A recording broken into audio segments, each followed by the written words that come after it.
আজকে আপনাদের সাথে খুব সহজে একটা ডাবের পুডিংয়ের রেসিপি শেয়ার করব। তাহলে চলুন দেরি না করে ভিডিওটা শুরু করা যাক। তো প্রথমে হচ্ছে আমাদের একটা ডাব লাগবে। তো ডাবটা হচ্ছে আমি অনেক কষ্ট করে ছিলে নিয়েছি। তারপর হচ্ছে এটার ভেতর থেকে পানিটা আমি বের করে নিব। আর এই পানিটা দিয়ে কিন্তু আমরা পুডিংটা তৈরি করব। সো এই পানিটা হচ্ছে খুবই ইম্পর্টেন্ট। তো এই যে দেখতে পাচ্ছেন পানিগুলো আমি বের করে নিচ্ছি। আর এই ডাবের পানিটা ভালোই মিষ্টি ছিল। শীতে তো ডাবের পানিটা কম মিষ্টি থাকে, বাট এটা ভালোই মিষ্টি ছিল। তো আমি হচ্ছে ডাবের যে শ্বাসটা এইগুলোকে হচ্ছে এরকম লাভ শেপ করে বা হার্ট শেপ করে কেটে নিয়েছি। আপনারা চাইলে ছুরি দিয়ে কাটতে পারেন বা বিভিন্ন কাটারের শেপ দিতে পারেন। তারপর হচ্ছে এইদিকে পানিটা হচ্ছে ছেঁকে নিচ্ছি, কারণ পানিতে হচ্ছে অনেক ময়লা থাকে। তো এই যে দেখতে পাচ্ছেন একদম পরিষ্কার করে নিয়েছি। আর এখানে আমি আস্তে আস্তে সব ইনগ্রেডিয়েন্টসগুলো অ্যাড করব। তো এখানে দিয়ে দিলাম চিনিটা দিব হচ্ছে 2 টেবিল চামচের মতো। তো একটু কম মিষ্টি ছিল, তো এর জন্য চিনিটা দিয়ে দিচ্ছি। তারপর হচ্ছে দিয়ে দিলাম আগার আগার পাউডার। আপনারা হচ্ছে যে কোনো সুপার শপে আগার আগার পাউডারটা পেয়ে যাবেন। আর আগার আগার পাউডার ছাড়া হচ্ছে পুডিং কোনোভাবে জমবে না। তো আমি হচ্ছে চুলাতে হচ্ছে এখন এটা বসিয়ে দিয়েছি। এখন হচ্ছে এটা বলক আসা পর্যন্ত অপেক্ষা করতে হবে। তো ওই যে দেখতে পাচ্ছেন এটা এদিকে খুব সুন্দরভাবে বলক চলে আসছে। আর এই মুহূর্তে কিন্তু জাল দেওয়াটা বন্ধ করে ফেলতে হবে, আর আমি এটাকে জাল দেব না। তো এদিকে হচ্ছে আমি গ্রিন কালারের ফুড কালার নিয়ে নিয়েছি। তো এখন হচ্ছে ডাবের পানিটা দিয়ে দিচ্ছি।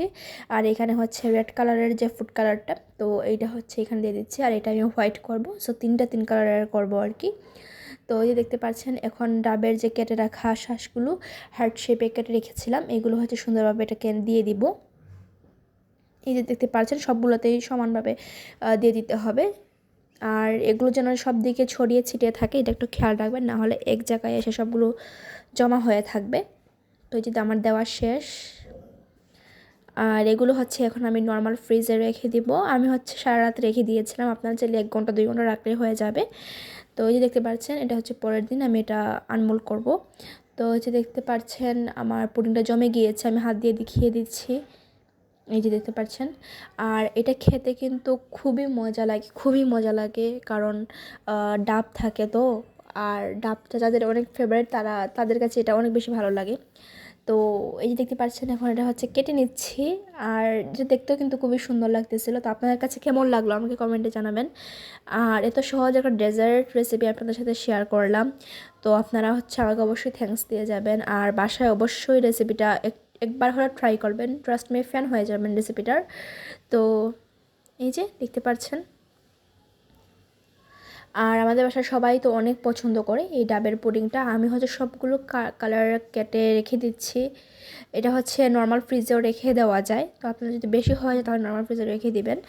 আর এই যে দেখতে পাচ্ছেন কতটা কালারফুল, কতটা সুন্দর লাগতেছে দেখতে এগুলোকে। এই যে দেখতে পাচ্ছেন কতটা সুন্দর লাগছে।